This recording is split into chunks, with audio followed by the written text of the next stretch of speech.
Nous avons parlé, évoqué la définition de la statistique. Hein, et on a dit la statistique est le langage de nombres, le langage des chiffres. Donc, en quelque sorte, la statistique est une expression quantitative, numérique. Ok. Alors, pourquoi on doit toujours chiffrer? Pourquoi? Tout simplement parce que, je vous ai dit, elle sert à appréhender, à observer un phénomène avec une quantité nombreuse de données. Et elle sert aussi à bien observer un mouvement d'un phénomène. Donc c'est quelque chose de très important dans la mesure où lorsque vous allez travailler, lorsque vous allez étudier, lorsque vous allez présenter vos mémoires, pour pouvoir soutenir une thèse, vous devez comparer, vous devez analyser, n'est-ce pas? Bien sûr, il y a ce qu'on appelle l'analyse quantitative et l'analyse qualitative. Mais lorsqu'on parle d'une analyse quantitative, c'est essentiellement statistique. Et nous avons dit hier, et nous avons donné l'exemple, lorsqu'on a parlé de la population malgache, qui a fait l'objet de 3 recensements généraux, en 1975, en 1993, et enfin, tout récemment, en 2018. Un recensement général, normalement, doit être toujours décennal pour voir l'évolution de la population au cours de 10 ans. Mais comme cette opération coûte très très cher, imaginez-vous qu'à l'heure actuelle, normalement, et je vais vous indiquer comment on peut estimer, cette année, on est à 29 millions d'habitants. On aura dépassé 30 millions d'habitants en 2023. Donc, il y aura 30 millions de malgaches. Okay? Et ces 30 millions de malgaches devraient faire l'objet d'un enregistrement par individu. Donc, il devrait y avoir 30 millions d'enregistrements. Donc, ça coûte très cher. Par contre, c'est important de savoir que les résultats de ces recensements existent. Pourquoi? Parce que cela va vous servir à étayer vos mémoires. Et donc, il y a des données qui sont disponibles et que vous pouvez utiliser dans les mémoires, dans les thèses que vous allez faire ultérieurement. OK? Et où se trouvent ces données? Ces données se trouvent à l'INSTAT, à l'Institut national de la statistique. Alors, donc nous avons dit la fois dernière que Madagascar, bizarrement, c'est encore à expliquer, ne fait pas l'objet d'un grand exode rural. Ce que dans tous les pays développés ont connu, et aussi en Afrique, l'exode rural est très important. Ça veut dire le déplacement des ruraux vers les villes, le déplacement des paysans vers les villes. Et nous avons dit que le taux d'urbanisation à Madagascar est très faible, est de 20%, alors que dans les pays développés, on est déjà à 80% pour le taux d'urbanisation. Donc 80 individus sur 100 vivent dans les villes, dans les pays développés. En Afrique, ça se trouve autour de 50%, alors que chez nous, on est encore à 20%. C'est un phénomène qu'on devrait encore expliquer. Pourquoi les Malgaches ne sont pas enclins à venir dans les villes et à faire un exode rural massif. Ça ne veut pas dire qu'il n'y a pas et que ça n'existe pas. Mais c'est que dans les études que moi, personnellement, j'ai faites, j'ai trouvé qu'il y a un exode rural pendulaire. Qu'est-ce que ça veut dire, un exode rural pendulaire? Ça veut dire qu'il y a des saisons au cours de l'année où les ruraux vont vers les villes et à un moment donné, ils retournent vers leur village. C'est comme une pendule, vous voyez, hein? Mais c'est conjoncturel, c'est saisonnier, dans l'année. Donc, il y a un exode rural, non pas définitif, mais un exode rural temporaire et saisonnier.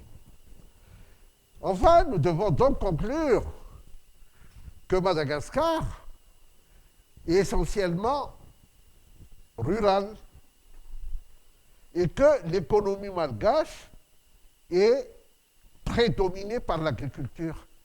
80% des Malgaches vivent de l'agriculture. C'est pour ça que le président de la République évoque à chaque fois qu'il y a une faible industrialisation chez nous. On doit importer beaucoup de ciment, on doit importer beaucoup d'huile, on doit importer beaucoup de sucre. Hein? Et qu'il est temps que nous devons faire, n'est-ce pas, investir dans l'industrie. Parce que les produits agricoles, on peut les transformer, n'est-ce pas, en produits industriels tels que, pour le sucre, c'est la canne à sucre, par exemple. Il y a la betterave aussi. Hein? Pour l'huile, et ainsi de suite. Hein? Et ça, c'est un appel hein, à vous les jeunes, si vous voulez monter des industries hein, à moyenne dimension ou à petite dimension. Il y a actuellement en Chine, en Inde, des outils, des équipements d'industrie moyenne ou d'industrie, de petite industrie, mais qui peut enrichir. Voilà. Donc c'est ouvert. Voilà, quand je vous dis que maintenant, il faut que vous, dès maintenant, il faut que vous pensiez à ce que vous allez faire dans 2 ans, dans 3 ans, dans 5 ans, pour monter votre propre entreprise industrielle. Et Madagascar, donc, on a dit, c'est 25 millions d'habitants, hein, et plus, 25 674 196 habitants en 2018. Et la première idée qui nous vient, c'est de dire, est-ce que c'est beaucoup d'individus ou c'est encore très peu d'individus? On doit le comparer à la superficie, n'est-ce pas, du territoire.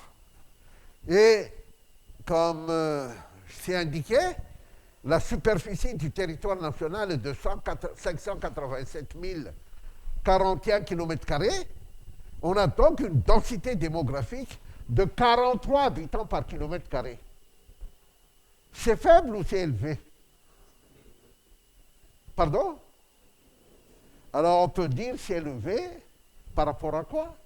C'est faible par rapport à quoi? Donc on va essayer de comparer ça avec les autres pays. Et qu'est-ce qu'on voit? On est à 43 habitants par km². Le Japon est l'un des pays les plus denses. Le Japon. Le Japon, c'est 337 habitants par km². Nous sommes à 42. On est loin, hein? La France, c'est 106. La Chine hein, est le pays le plus populeux, qui a le plus d'habitants. Pourquoi? Parce qu'ils ont déjà 1,4 milliard d'habitants. 1,4 milliard d'habitants.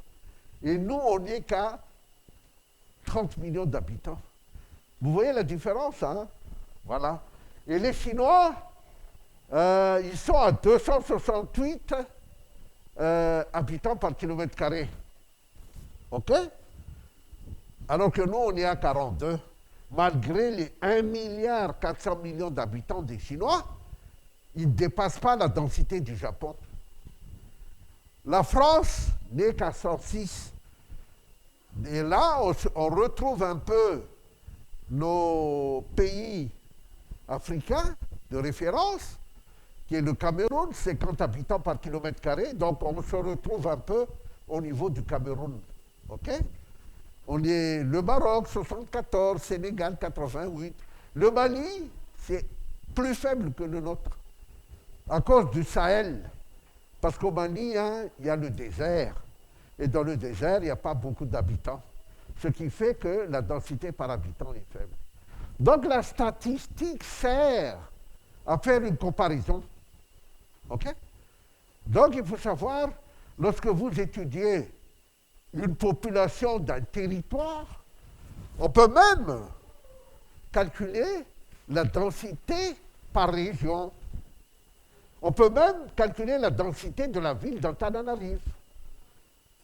On peut même calculer la densité par province. Quelle est la province la plus dense à Madagascar? Et ça, on peut faire des comparaisons. OK? Ça pourrait nous mener vers ce qu'on appelle un espace vital. On peut se poser la question, quelle est la densité optimale par kilomètre carré qui permet aux gens d'être à l'aise pour leur survie ou pour la production de la richesse. OK? C'est ça. Bon, et c'est là donc la statistique, ce sont des indicateurs. Hein? On a parlé de la densité, on a parlé de taux d'urbanisation. Voilà ce qu'on appelle indicateurs.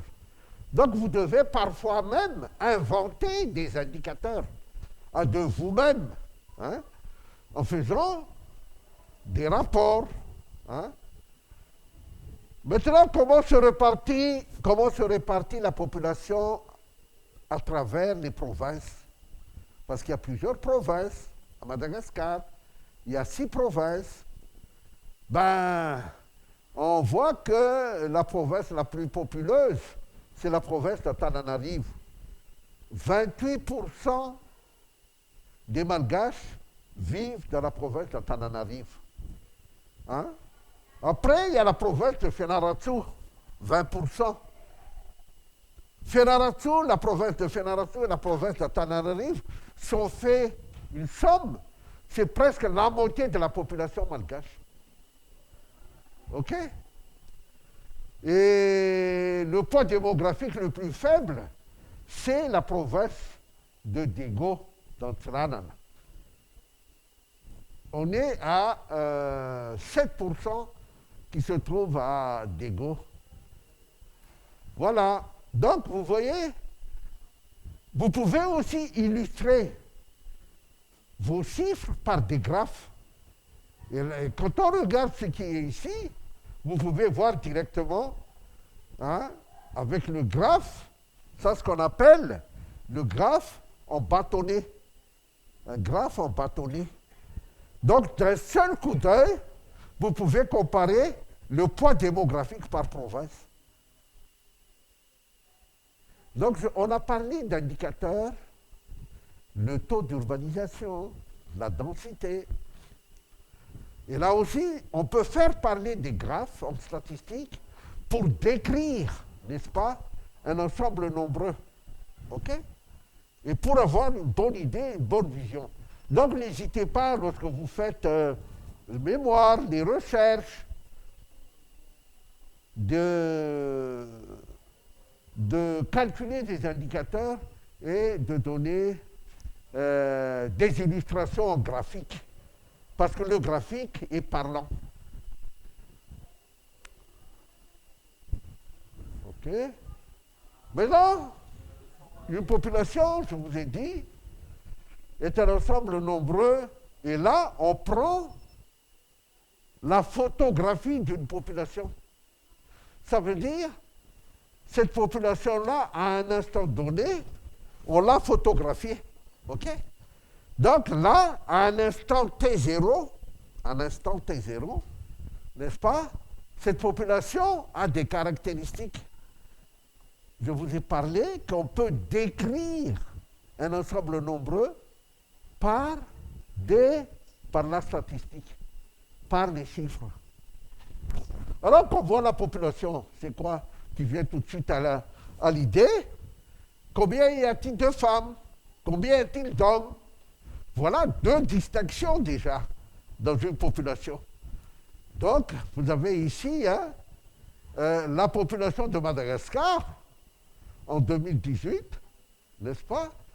Et la population de l'Allemagne aussi, on a fait pour faire une comparaison après.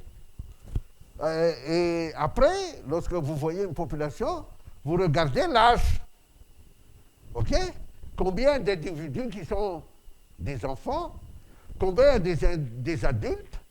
Combien il y a des vieux, des personnes âgées? Pourquoi? Parce que ce qui intéresse dans une population, c'est la production. Hein? Est-ce qu'un enfant peut produire? Non. Est-ce que les personnes âgées produisent? Généralement, non. OK? Donc, ce qui est intéressant, c'est de voir cette répartition par âge et par genre.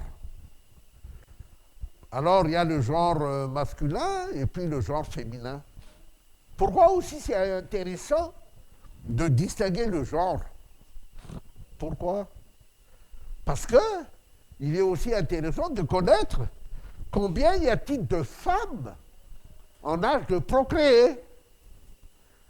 Par exemple, les filles ou les individus de sexe féminin de moins de 10 ans, difficilement, elles ne peuvent pas procréer. Lorsqu'elles ont aussi atteint l'âge de ménopause, autour de 50 ans, elles ne peuvent plus aussi procréer. Donc c'est intéressant de savoir le volume des femmes capables de procréer, parce que la population va augmenter au fur et à mesure que les femmes procréent. Voilà. Généralement, dans une population, il y a autant de femmes que d'hommes. En situation normale. OK? Mais pendant des périodes de guerre, on peut voir qu'il y a moins d'hommes adultes que de femmes. Parce que les hommes meurent dans les champs de bataille. Vous voyez? Mais en temps normal, on a un équilibre entre femmes et hommes. Et aussi, lorsqu'une population subit des migrations, il y a les hommes qui migrent plus que les femmes dans les pays étrangers. Donc on a plus d'hommes que de femmes. Donc c'est intéressant aussi de savoir la répartition, n'est-ce pas, par genre et par âge. Et c'est la statistique qui vous dit ça. Et ici, on a la répartition de la population, n'est-ce pas, par âge et par genre. C'est ce que nous venons de faire. Nous emmène à parler de la pyramide des âges. OK? La pyramide des âges, c'est le graphe qui donne la répartition de la population selon le genre et selon l'âge. Je donne par exemple, normalement, ici c'est en valeur absolue, mais normalement, c'est beaucoup plus pertinent lorsque c'est en pourcentage ou en valeur relative. OK? Alors, qu'est-ce qu'on constate ici lorsqu'on compare la pyramide des âges de Madagascar avec la pyramide des âges en Allemagne? À peu près à la même époque. C'est que vous constatez ici, on a beaucoup plus de jeunes, parce qu'à la base, là, vous avez 0,4 ans. OK? Moi, je n'ai pas d'indicateur, là, je cache. Vous avez, en bas, vous avez 0 à 4 ans. OK? Vous avez 5 à 9 ans, 10 à 14 ans, 15 à 19 ans, 20 à 24 ans.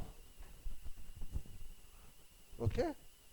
Donc les jeunes, lorsque vous dites les moins de 20 ans, c'est plus nombreux à Madagascar qu'en Allemagne, relativement. Et lorsque vous regardez à partir de 60 ans et plus, regardez Madagascar, 60 ans et plus, il y a très peu d'individus de 60 ans et plus. Est-ce que vous avez la répartition en pourcentage? En pourcentage, ça c'est la répartition en pourcentage non lycée comme ça. Bon, après on va regarder, je crois, avec les grands groupes d'âge, hein, ce sera en pourcentage. Voilà. Normalement, en pourcentage, on devrait voir, mais vous avez vu que majoritairement en Allemagne, il y a beaucoup plus de personnes âgées qu'à Madagascar. Et on dit que la population de Madagascar est une population jeune, alors que la population en Allemagne est une population vieille. D'où en Allemagne, comme ces populations âgées et trop âgées, eux, ils font une migration choisie. Ils cherchent des jeunes dans les autres pays pour travailler chez eux et pour rajeunir leur population. Parce que, vous voyez, dans les pays développés, vous avez un homme et une femme.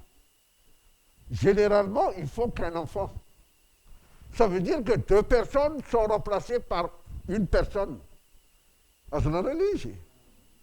Alors que chez nous, un homme et une femme ont 6 enfants. 6 enfants. Et en Allemagne, il est prévu qu'au bout d'un siècle, ou 2 siècles, il n'y aura plus d'Allemands de souche. Ils vont disparaître. Les Allemands qu'on va avoir d'ici 200 ans, ce sont des Allemands qui ont leurs ancêtres, des immigrants. C'est pour ça que c'est ridicule d'être raciste. Vous comprenez? On est allemand parce qu'on aime le territoire, mais non pas on est allemand parce qu'on est jeunes allemands. Non. OK? Donc on peut être malgache parce qu'on aime Madagascar. D'accord? Voilà. Mais pas parce qu'il y a des malgaches même, de souche. Vous avez malgaches de souche, hein? Qui brûlent les forêts, qui font des attaques à main armée. Voilà. Hein? Mais donc, je vais parler de l'Allemagne. Hein? Et l'Allemagne, par exemple, à un moment donné, ils avaient besoin de jeunes informaticiens.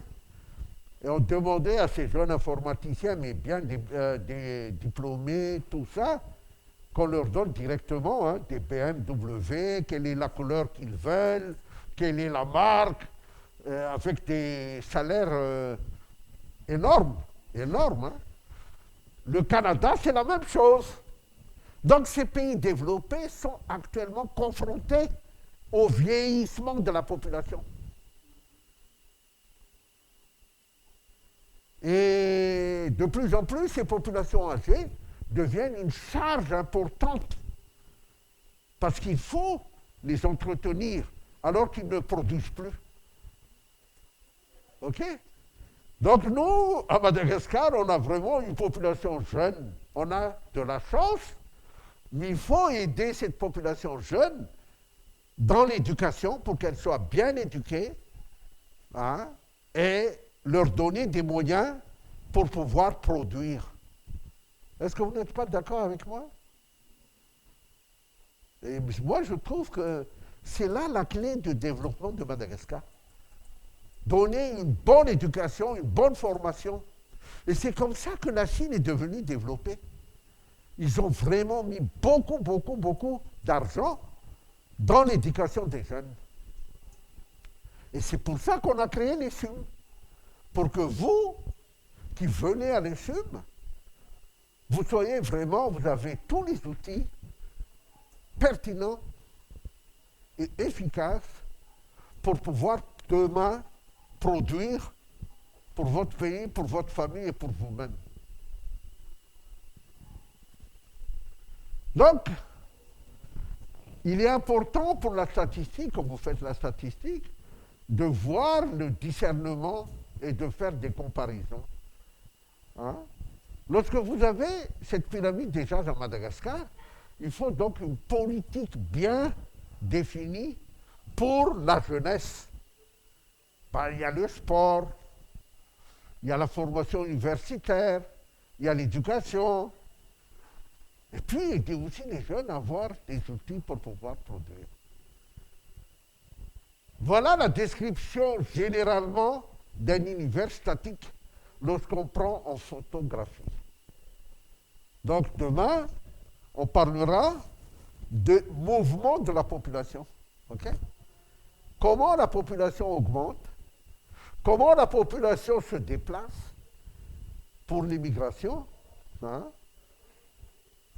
Et comment se fait le comportement de la population vis-à-vis du décès. Parce que la population diminue par émigration et par décès. Elle augmente par rapport à la natalité et l'immigration. OK? Comment ça se fait? Est-ce que vous avez des questions? Enfin, quand on gars, c'est une question. C'est gagné gars, hein? Et moi, j'ai l'habitude de donner mes cours en français. Parce que demain, après-demain, vous allez rédiger votre mémoire et faire votre thèse de doctorat, ce sera en français. Donc, il faut faire un effort dans ce sens. Alors, pas de questions? Cisfaltanine? Ah, vous avez l'auto statistique en général. OK. Hein? Donc, à partir de demain, on va commencer à 9h30. Hein. Ce n'est pas la peine, parce que c'est à 9h30 qu'on commence. Et on va terminer vers 10h, 10h15. L'important, lorsqu'on parle de cours inaugural, c'est vous donner des notions. Hein, et de vous attirer et de vous donner des chemins à prendre pour vous guider dans vos recherches, dans vos études et plus tard, dans votre activité. Ben, je vous remercie et ce sera demain. Au revoir.